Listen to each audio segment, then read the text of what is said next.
Bienvenue sur Analyse du Monde, la chaîne dissidente qui donne des informations peu connues et multithématiques.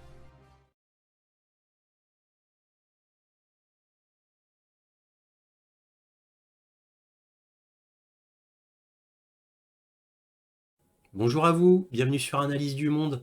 Comme d'habitude, si cette vidéo vous a plu, un petit pouce, un abonnement, un commentaire, c'est très important pour moi de connaître votre opinion. Et aussi éventuellement un petit don, lien dans la description, cela me permet de publier régulièrement. Merci à tous de votre soutien à Analyse du Monde, aussi appelé Réinformation sur le monde sur YouTube. Donc là, cette vidéo va être le chapitre final consacré à l'économie chinoise.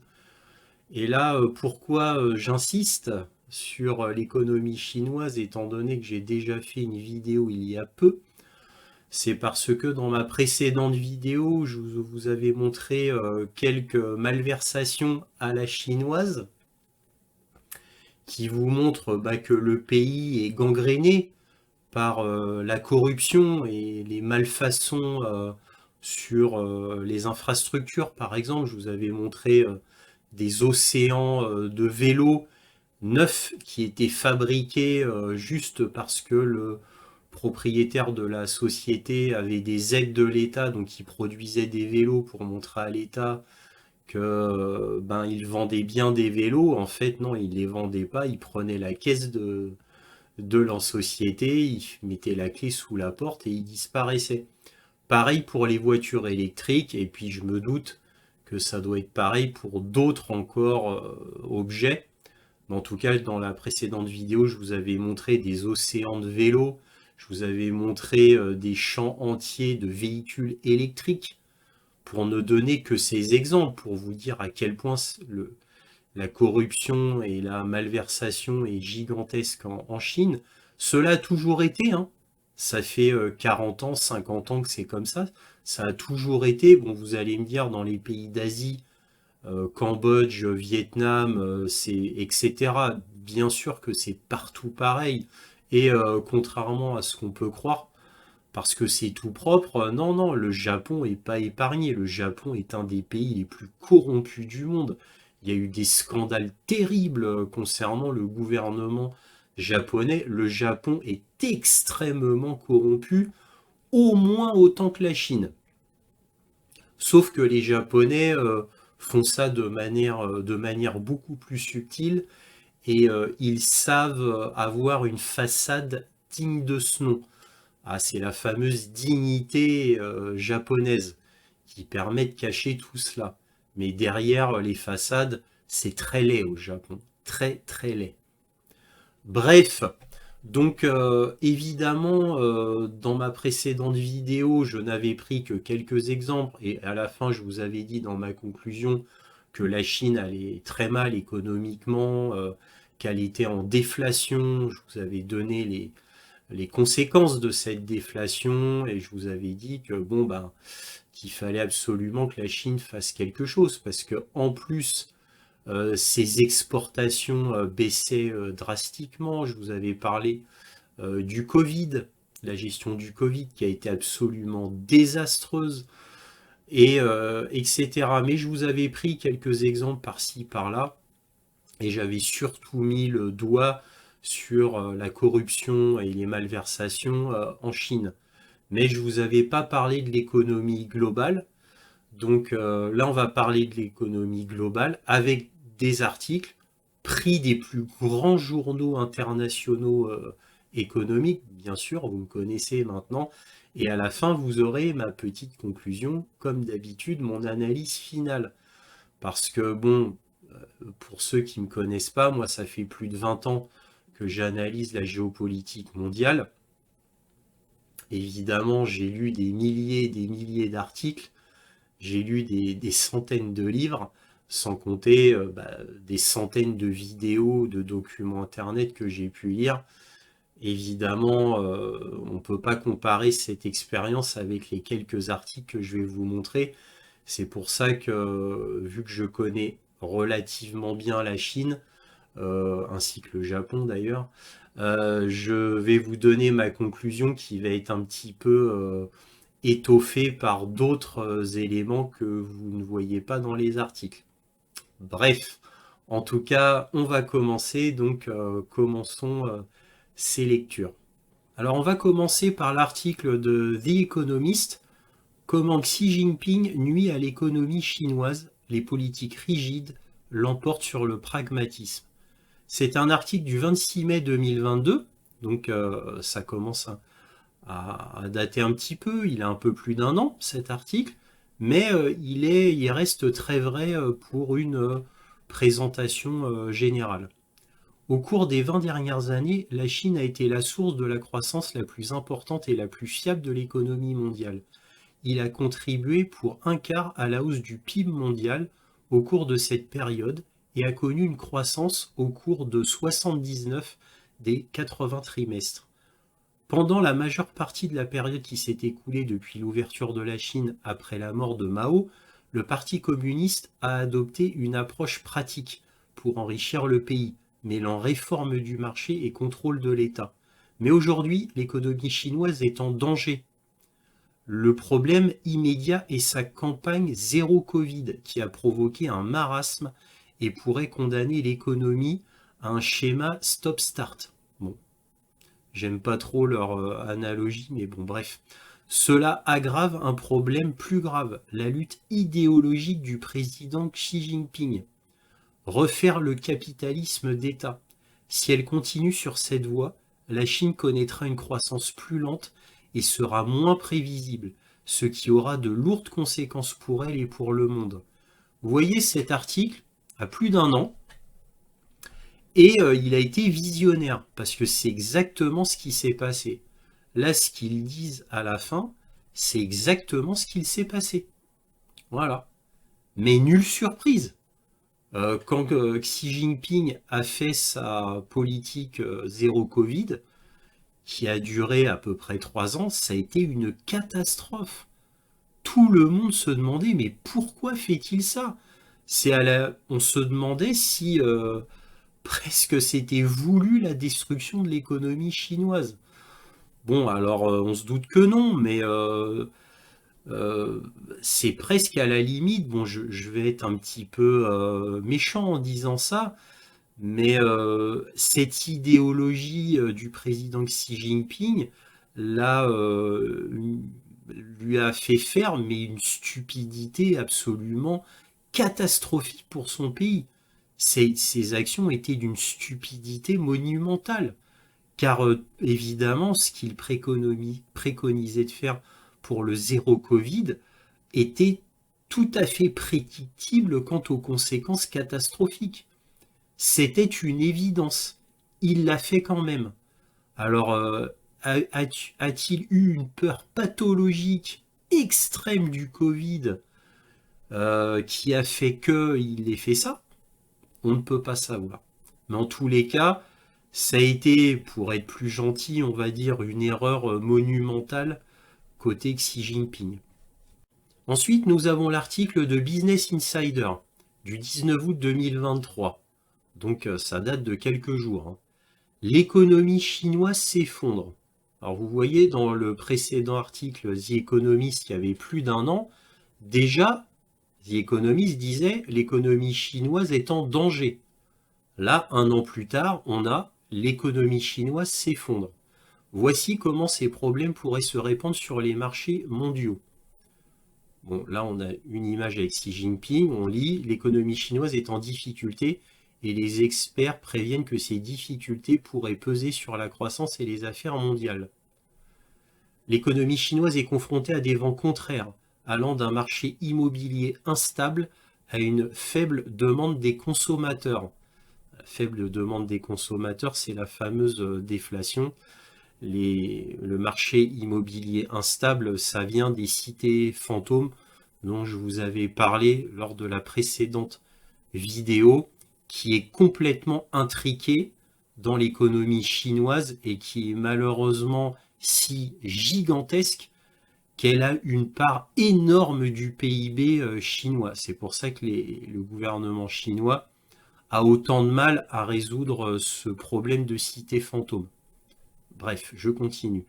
Les experts ont déclaré à Insider qu'un scénario d'aggravation en Chine est de mauvais augure pour les marchés mondiaux et d'autres économies comme les États-Unis. Bien sûr, le marché chinois étant tellement gigantesque, cela, bien sûr, influe directement les autres économies mondiales. Janet Yellen et Joe Biden ont récemment mis en garde contre les risques de contagion en Chine. Bon, Janet Yellen, c'est la responsable du Trésor américain. Joe Biden, bien évidemment, le président US. La Chine est devenue une puissance mondiale ayant un impact massif sur l'économie mondiale grâce à des décennies de croissance régulière, d'énormes volumes d'échanges et une population productive en expansion. Après que le président Xi Jinping a levé la politique extrême zéro Covid de Pékin en décembre, les experts s'attendaient à ce que la demande et les affaires chinoises reviennent si fort que l'économie mondiale dans son ensemble ressentirait les effets de sa réouverture. Mais c'est le contraire qui s'est produit. Et les experts affirment que les répercussions des difficultés économiques de la Chine pourraient se répercuter bien au-delà des frontières. La deuxième économie mondiale semble étonnamment faible au sortir de la pandémie, et ces difficultés ont pris une telle ampleur ce mois-ci que la secrétaire au Trésor Janet Yellen a mis en garde contre les risques que représente la Chine pour les États-Unis, la même semaine où le président Joe Biden a comparé cela à un tic-tac bombe à retardement. Oui, donc ça c'est vrai, pour une fois les États-Unis parlent le vrai, l'économie chinoise est en réel danger. Les responsables chinois ont mis en garde les experts contre le fait de présenter l'économie sous un jour négatif, même si les données dressent un tableau clair d'une économie en difficulté. Les données de mardi, publiées moins d'une heure après une baisse surprise des taux de la Banque centrale chinoise, ont montré que la production industrielle, les ventes au détail et les exportations chinoises ont toutes été plus faibles que prévu. Et le rapport a omis le chômage des jeunes, qui avait atteint un niveau record de 21,3% au cours du mois précédent. Vous voyez, ça, par exemple, le fait que la production industrielle, les ventes au détail, les exportations baissent, ça, voilà, c'est ce qui arrive en cas de déflation. Parce qu'en fait, les exportations baissent, donc les commandes n'arrivent pas, donc les industries produisent moins, donc les produits coûtent moins cher.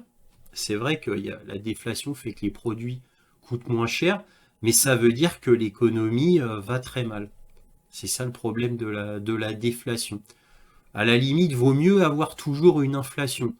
Hein, c'est ce qu'on appelle une inflation en termes économiques, avoir une inflation modérée, c'est l'idéal. C'est ce qu'il y a de mieux.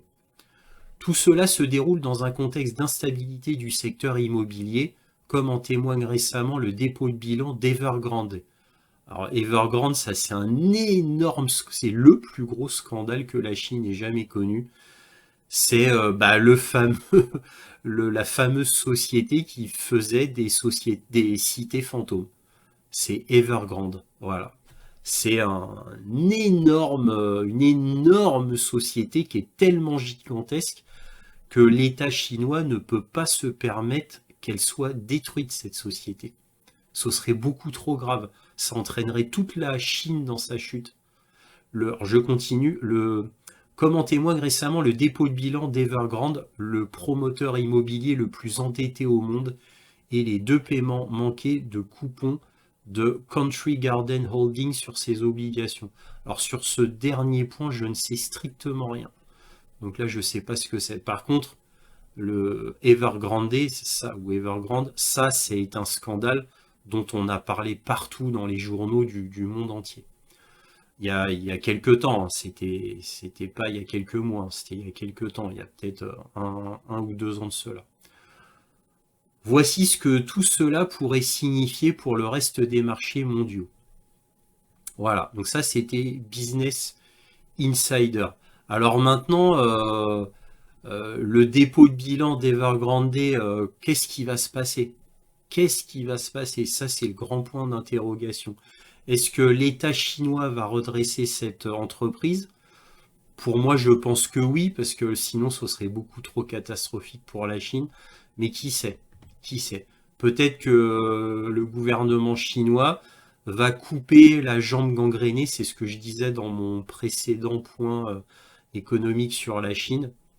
Et la jambe gangrénée, bah, c'est Evergrande, ou Evergrande, qui est le plus grand créateur de cités fantômes en Chine. Donc là, j'interviens pour vous prévenir que je vais lire encore 2 articles, un malheureusement assez long du New York Times, un beaucoup plus court de la BBC, très intéressant, qui va beaucoup plus en profondeur dans les explications, mais qui peuvent ennuyer certains, de par la longueur justement de l'article. Donc pour ceux que cela ennuie, vous pouvez passer directement à la conclusion. Alors dans le commentaire épinglé, je vais noter où faut prendre la conclusion, dans le sens à partir de quel moment. Donc pour ceux que cela ennuie, encore une fois, passez directement à la conclusion. Parce qu'il est vrai que j'ai déjà parcouru un petit peu le sujet, on va dire le minimum, ce qu'il fallait. Là, si vous continuez, vous aurez beaucoup plus de détails. Bref, pour ceux qui veulent passer à la conclusion, allez dans le commentaire épinglé pour savoir quand il faut le lire. Voilà.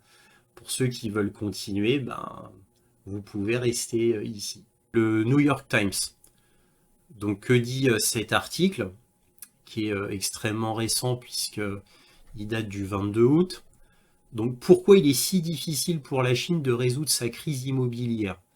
Pékin a souvent résolu les problèmes économiques en augmentant les dépenses dans les infrastructures et l'immobilier, mais aujourd'hui, le lourd endettement rend cette stratégie difficile à suivre. Alors là, évidemment, qu'est-ce qu'on vous met en image de fond? On vous met ces fameuses cités fantômes. Voilà. Donc ça, ce sont les fameuses cités fantômes. Alors là, vous voyez une sorte de toile bâche, je ne sais pas, recouvert. Ça, je vous en avais parlé dans ma précédente vidéo. Je vous rassure, hein, c'est pas pour protéger la terre du gel, hein, ils font rien pousser ici. C'est pour que ça fasse vert quand il y a quand il y a des avions aériens pour voir si la ville fait bien pousser des choses. Donc là, pour le coup, ça doit être du gazon, des plantes, quoi, quelque chose qui fasse vert. Bah, comme ils font pas, ils mettent ça et voilà. Et pour les inspecteurs aériens de l'écologie, ça paraît vert. C'est une des nombreuses astuces des entre guillemets gouverneurs on va dire de la région, du département, je sais pas du tout comment ça s'appelle en Chine, ouais, du responsable, on va dire, du complexe, qui lui doit faire quelque chose pour que ça paraisse plus vert. Ben, ils font ce genre de ruse. Je vous en ai déjà longuement parlé dans ma précédente vidéo, où je vous avais donné de plusieurs exemples. Bref, le marché boursier chinois était en chute libre et sa monnaie vacillait. Le chef de la Banque centrale, répondant aux questions lors d'une rare conférence de presse, a déclaré que la Chine faciliterait l'obtention de prêts hypothécaires immobiliers. C'est en février 2016 et Zhu Xiaochuan, alors gouverneur de longue date de la Banque centrale, a annoncé ce qui s'est avéré être le début d'une extraordinaire campagne de prêts de la part de l'immense système bancaire chinois. Voilà, et c'est à partir de là que c'est devenu du grand n'importe quoi. Parce que la campagne de prêt, c'est fait pour tout et n'importe quoi. Les voitures électriques, comme je vous avais déjà dit, les vélos, mais bien d'autres systèmes, bien sûr. Les acomptes minimums pour l'achat d'appartements ont été réduits, déclenchant une forte hausse de la construction. Des sommes considérables ont également été prêtées aux gouvernements locaux, leur permettant, leur permettant de faire des folies dans la construction de nouvelles routes et lignes ferroviaires. Et c'est ça que je vous avais dit dans la précédente vidéo concernant la corruption. C'est-à-dire, on donne alors moi je donne ça les gouverneurs, je sais pas comment ça s'appelle en Chine, bon, les gouverneurs locaux, voilà, eux ils disent aux gouvernements locaux, on va dire aux gouverneurs locaux, bah, l'État donne des sommes considérables à ces gouverneurs locaux et l'État leur fait confiance. leur dit voilà, bah maintenant, faites-moi des ponts, des routes, des lignes ferroviaires, et voilà, et ce sera magnifique. Alors oui, ils le font, mais ça s'écroule, ou de, c'est de qualité extrêmement mauvaise. Encore une fois, je vous l'ai dit dans ma précédente vidéo. Le problème, c'est la corruption. Donc, et c'est comme ça en Chine, ça marche comme ça, et ça a toujours été comme ça. Pour la Chine, il s'agissait d'une réponse familière aux difficultés économiques. En quelques mois, la croissance a commencé à reprendre et les marchés financiers se sont stabilisés. Aujourd'hui, alors que la Chine fait face à une nouvelle période de profonde incertitude économique, les décideurs politiques s'appuient sur des éléments de leur stratégie de crise, mais avec peu de signes des mêmes résultats. Il est devenu considérablement plus difficile pour la Chine d'emprunter et d'investir pour retrouver sa puissance économique. Vendredi, les principaux régulateurs financiers chinois ont convoqué les dirigeants des principales banques et sociétés des titres du pays et les ont exhortés à accorder davantage de prêts et d'autres soutiens financiers à l'économie, la dernière d'une série d'avertissements similaires. Mais la demande d'emprunt supplémentaire s'est essoufflée ces derniers mois, affaiblissant l'efficacité des politiques de prêt plus souples des banques. La construction et la vente de logements neufs sont au point mort. Plus de 50 promoteurs immobiliers sont à court d'argent et sont en défaut ou ont arrêté le paiement de leurs obligations. Les entreprises ont laissé derrière elles des centaines de milliers d'appartements inachevés que de nombreuses familles, majoritairement de classe moyenne, avaient déjà achetés en contractant des prêts hypothécaires pour se faire. Imaginez-vous un peu. Dans le même temps, les entreprises hésitent à emprunter de l'argent pour leur expansion, alors que leurs ventes chutent et que l'économie est confrontée à la déflation. La fameuse déflation dont je vous ai parlé déjà dans mon précédent point sur l'économie chinoise. Dans une grande partie de la Chine, les gouvernements locaux sont lourdement endettés et peinent même à payer leurs fonctionnaires. Des années d'investissement massif dans les infrastructures, suivies d'énormes dépenses pour des tests de masse, les tests Covid, et des quarantaines pendant la pandémie ont rendu la Chine moins disposée à utiliser la puissance de feu budgétaire pour stimuler la demande. La manière traditionnelle de stimuler l'économie par le biais d'un boom du crédit et de l'effet de levier a atteint sa fin, a déclaré Zhu Ning, doyen adjoint de l'Institut avancé de finance de Shanghai. Les économistes occidentaux soutiennent depuis longtemps que la réponse aux problèmes économiques de la Chine réside dans la réduction du taux élevé d'épargne et d'investissement du pays et dans l'encouragement des dépenses de consommation.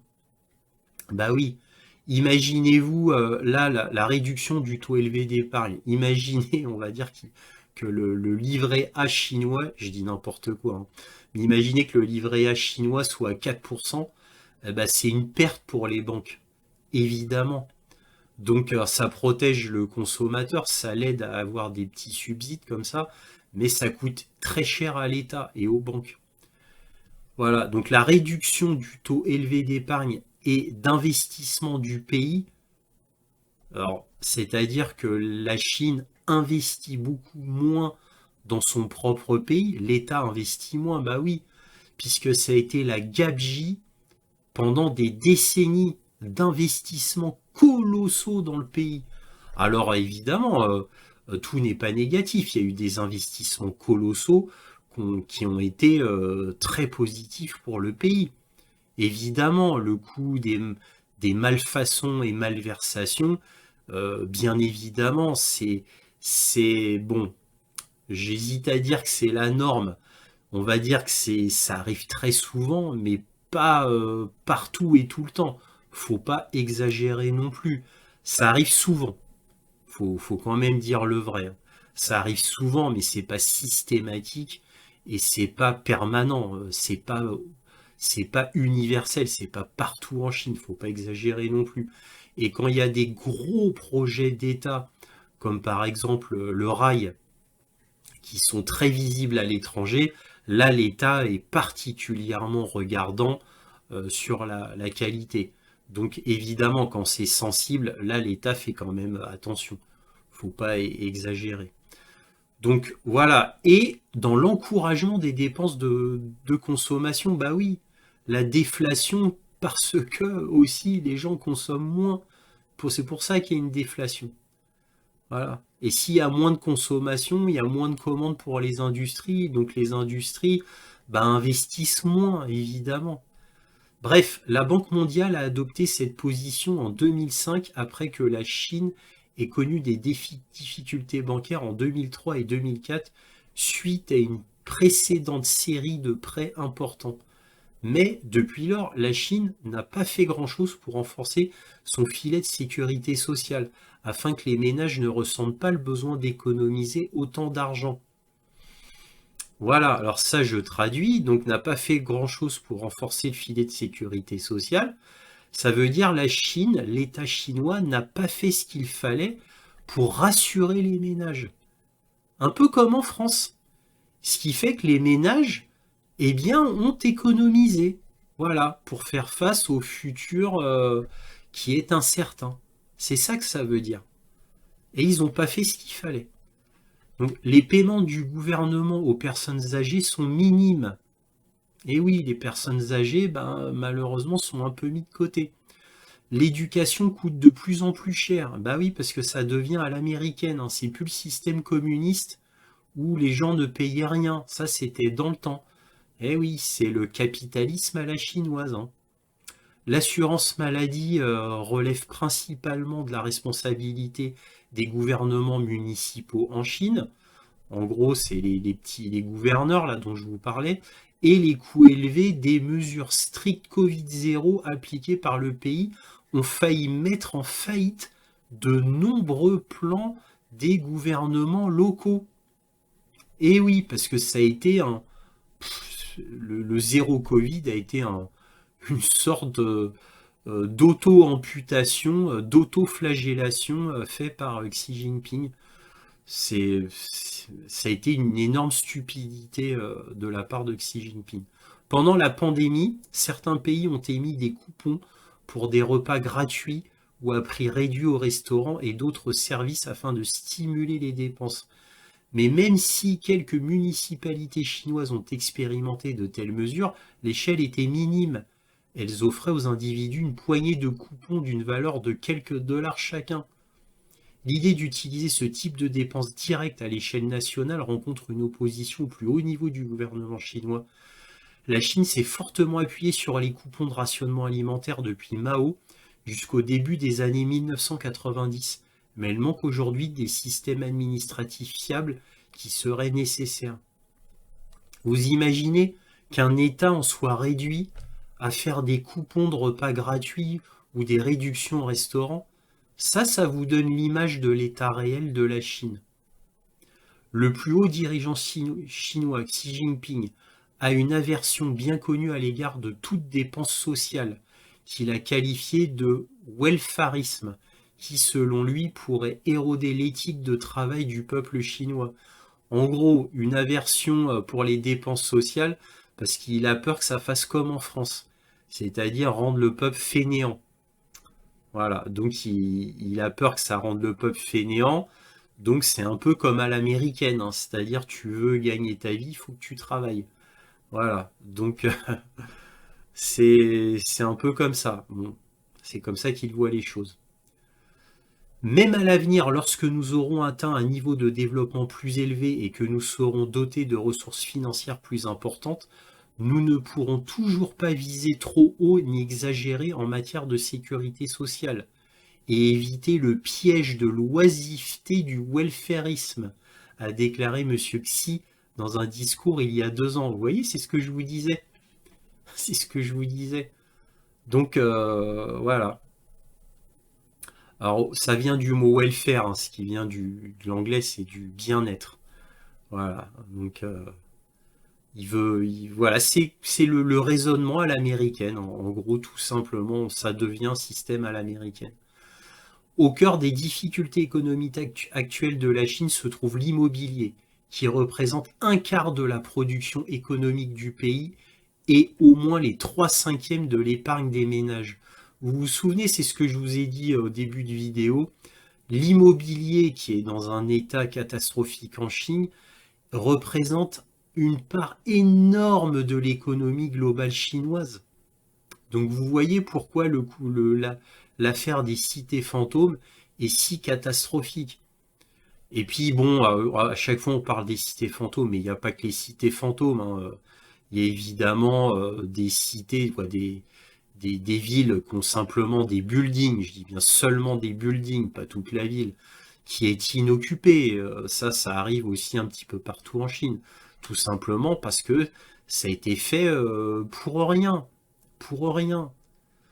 Bref, lorsque M. Zhu, l'ancien chef de la Banque centrale, a déclenché une vague d'emprunts en 2016, il a déclenché une frénésie de construction d'appartements, même dans des villes reculées comme Qiqihar, un centre de fabrication d'artillerie en déclin et gelé près de la frontière sibérienne. Alors que le crédit facile a fait grimper les prix des appartements, les habitants de Qiqihar et de tout le pays se sont sentis plus riches et ont afflué vers les concessionnaires automobiles et d'autres entreprises pour dépenser plus d'argent. Vous voyez, Qiqihar, c'est pas une cité fantôme, mais voilà, frénésie de construction d'appartements, des buildings qui ne sont pas occupés, et à la fin ne sont pas occupés, et voilà. Donc là, c'est la frénésie de construction d'appartements. Voilà. Les appartements ont été achetés comme des investissements à louer, notamment par de nombreuses familles chinoises qui y voyaient une opportunité d'accumuler des richesses. Mais à mesure que de plus en plus d'appartements étaient construits, leur valeur en tant que loyer diminuait. Les investisseurs se sont retrouvés avec des appartements dont le loyer ne suffirait pas à payer leur hypothèque. Dans de nombreuses villes, le loyer annuel représente 1,5% au moins du prix d'achat d'un appartement, tandis que les frais d'intérêt hypothécaires s'élèvent à 5 ou 6%. Donc vous voyez, donc le problème c'est que comme les prix baissent, là pour le coup, dans cette ville-là, les prix ont baissé, et bien les familles ne pouvaient plus payer l'hypothèque de leur maison. Voilà.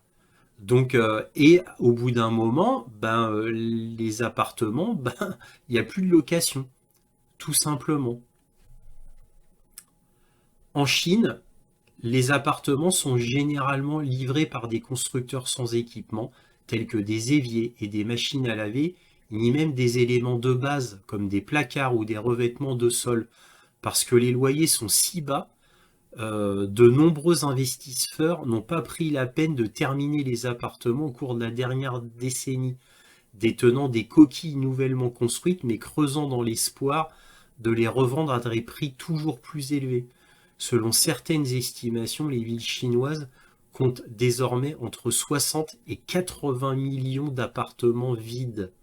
Voilà, bon, concernant l'immobilier et sa relation avec l'état économique de la Chine, on va arrêter là parce que l'article est trop long et j'ai déjà lu très très longuement l'article du New York Times. Donc voilà, bon, pour garder quand même un certain intérêt de lecture, je vais m'arrêter là, sinon je serai beaucoup trop long. On va passer à un tout dernier article, mais vraiment on va vite le survoler.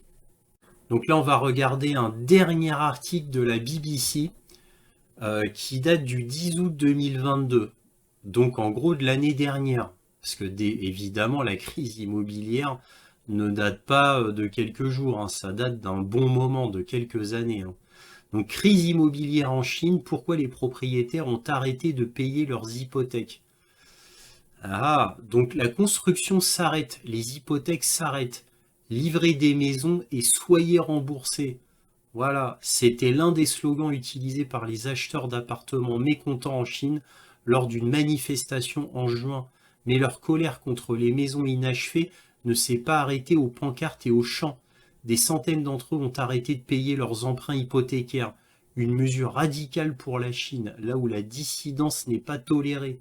Un jeune couple qui a déménagé à Zhengzhou, dans le centre de la Chine, a déclaré à la BBC qu'après avoir reçu l'acompte l'année dernière, Le promoteur s'est retiré du projet et la construction s'est arrêtée. Tiens, tiens, c'est ce que je vous dis depuis ma précédente vidéo. Et tout marche comme ça.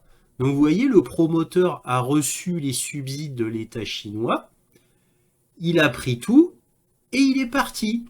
Voilà, tout simplement, avec l'argent. Et la Chine étant malheureusement très corrompue, eh bien le promoteur, il est parti, mais vous croyez qu'il est recherché, arrêté et que l'argent est repris? Non, non, non, il est parti, peut-être qu'il est parti du pays d'ailleurs, et on n'entend plus parler de lui, c'est fini. Alors que lit-on encore? J'ai imaginé d'innombrables fois la joie de vivre dans une nouvelle maison. Mais maintenant tout cela me semble ridicule, a déclaré la femme qui a souhaité garder l'anonymat. Une femme d'une vingtaine d'années qui a également acheté une maison à Zhengzhou a déclaré à la BBC qu'elle aussi était prête à arrêter de payer son hypothèque. Une fois le projet entièrement repris, je continuerai à payer. Beaucoup d'entre eux peuvent payer mais choisissent de ne pas le faire. Contrairement à la crise américaine des prêts hypothécaires à risque de 2007, cette fameuse crise de 2007, où l'argent était prêté à des emprunteurs à haut risque qui ont ensuite fait défaut. Et oui.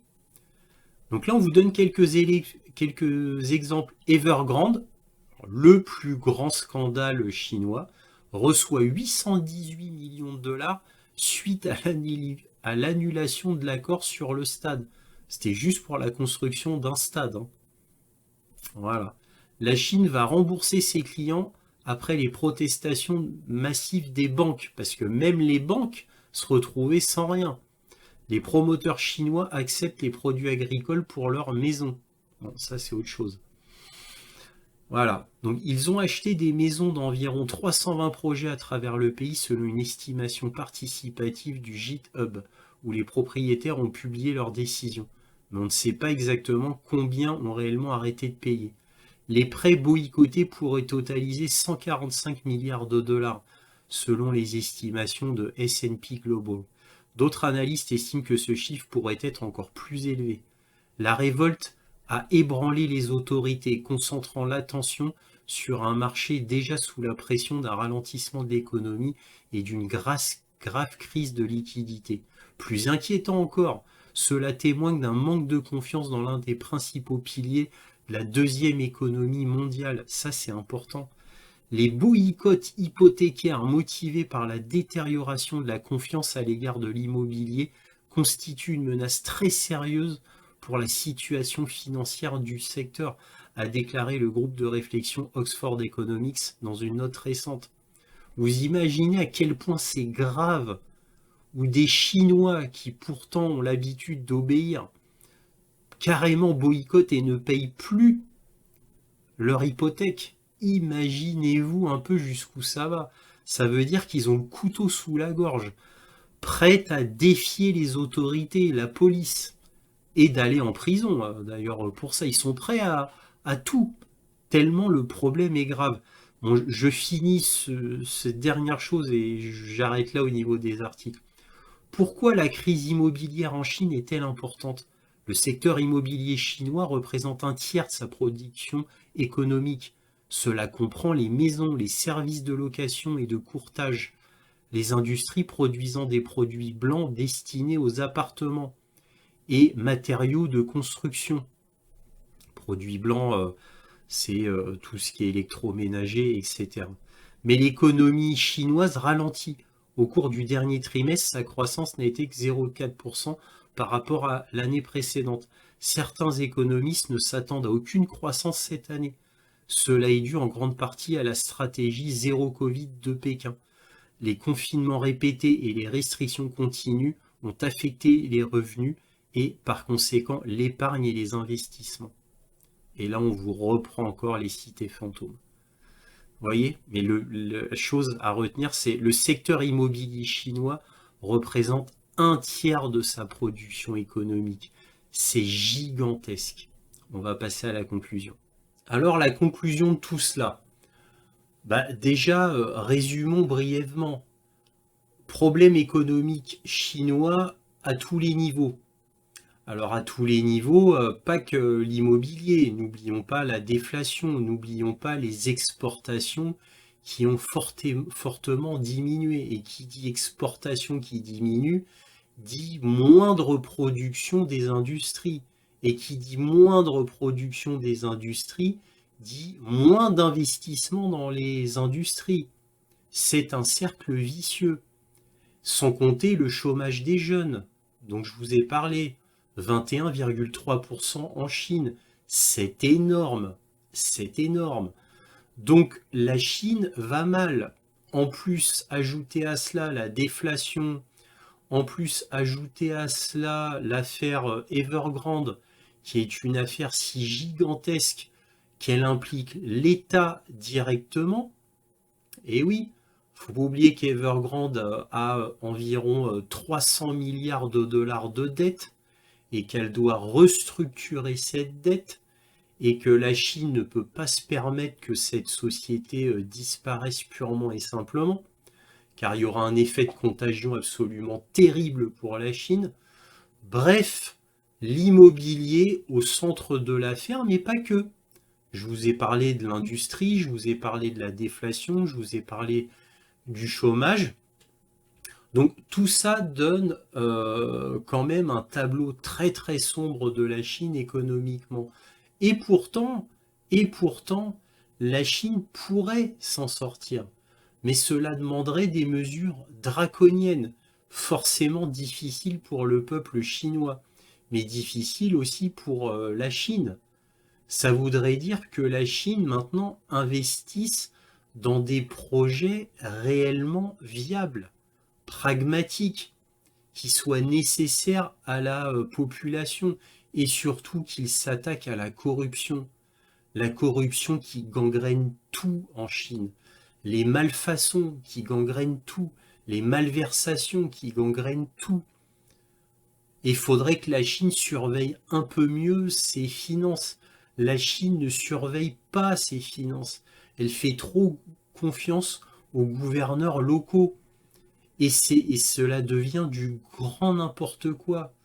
Et d'où ça vient ce phénomène de grand n'importe quoi et pourquoi les banques et l'État ont prêté si facilement à ces gouverneurs locaux ou même à des grandes entreprises comme Evergrande par exemple, mais il y en a bien d'autres dans le secteur des voitures, etc.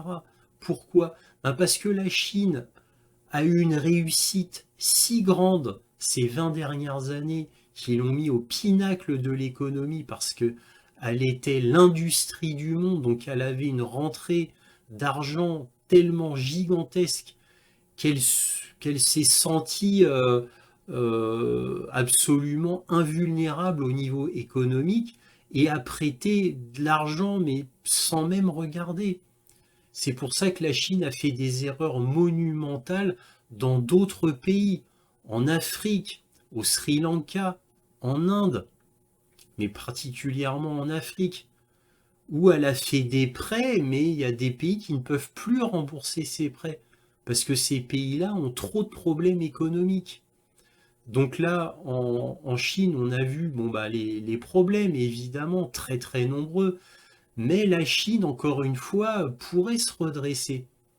La Chine a été au pinacle au niveau économie mondiale et elle pourrait faire des choses extraordinaires. Mais il y a tellement de problèmes qu'elle faudrait qu'elle s'attaque. Corruption, surveillance des budgets, l'écologie, elle ne peut plus se permettre de mettre de côté l'écologie. Car elle est devenue l'industrie du monde et elle était si riche en mettant de côté totalement l'écologie, en pillant son sol, mais de manière absolument n'importe quoi. C'est-à-dire, elles ont ravagé son sol. Et c'est pour ça que la Chine est en désertification. Et ces cités fantômes qui prennent tant de terre, et ces cités fantômes qui ont demandé tellement d'eau, tellement de béton, et d'énergie à construire pour rien souvent. Vous voyez?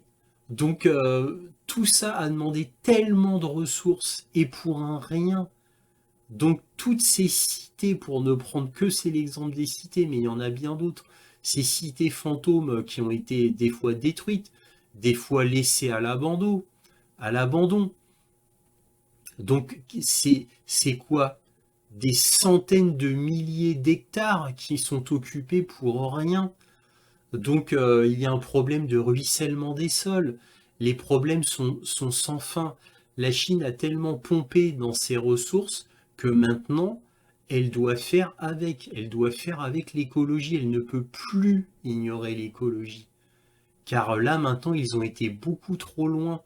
Désertification des sols, assèchement des sols, problème de manque d'eau. Ça, on n'en parle pas.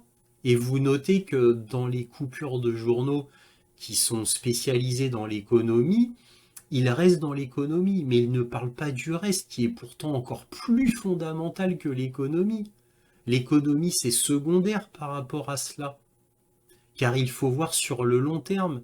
La Chine a eu une vue court-termiste, c'est-à-dire en acceptant tout au niveau de son industrie locale pour donner au monde tout, c'est-à-dire pour fabriquer tout et ensuite vendre au monde. Et pourquoi l'Amérique n'a pas voulu faire ça? Pourquoi l'Europe n'a pas voulu faire ça? Bah parce que c'était beaucoup trop polluant. Et oui, c'était tellement polluant, il y avait une telle destruction du pays que l'Amérique du Nord et l'Europe a dit non, nous on veut pas faire ça. Mais on veut bien confier ça à la Chine et l'Inde. Parce que ce sont d'immenses pays qui peuvent se permettre de détruire. Ils peuvent détruire leur pays, eux. Voilà, tant que c'est pas chez nous, tant que la pollution n'est pas chez nous, tant que la destruction du pays n'est pas chez nous, c'est pas grave. C'est en Chine ou en Inde. Voilà. Mais ça, c'était une vue court-termiste de la Chine et maintenant de l'Inde. Bien que pour l'Inde, ça se passe un peu mieux qu'en Chine. Mais voilà, c'est encore une vue court-termiste. Voilà, donc il faut voir aussi tout cela. Mais pourtant, la Chine a des gros avantages. Pendant une vingtaine d'années, trentaine d'années, la Chine ne faisait que copier. Elle était incapable de faire des recherches et développements dignes de ce nom. Elle copiait, elle copiait.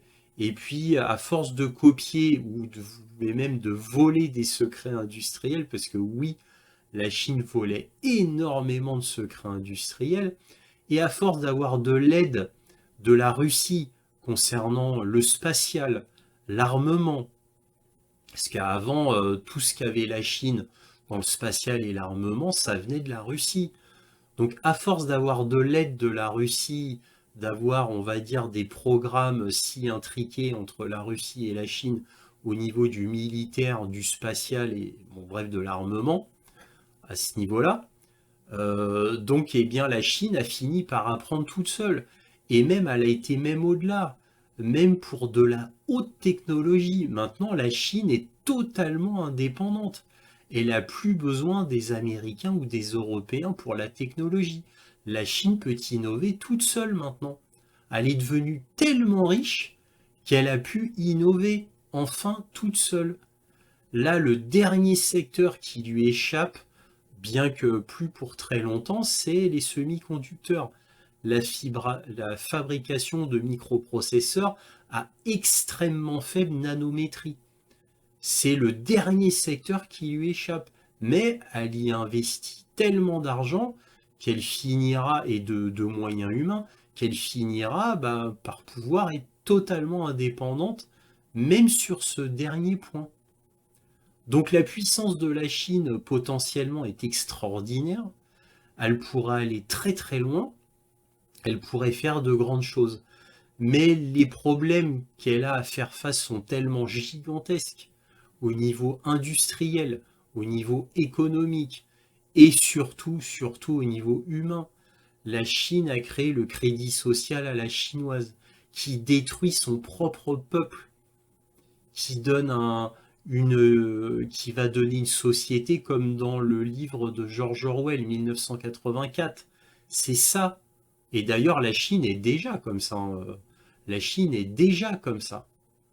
Vous voyez? Mais elle ira toujours plus loin. Et elle ira même encore plus loin que le livre de George Orwell, parce qu'elle a une technologie, et il y a la technologie qui permet de le faire, d'avoir une surveillance permanente de chaque citoyen. Et les citoyens n'auront plus aucune liberté. Et malheureusement, la Chine est déjà dans cette vision-là.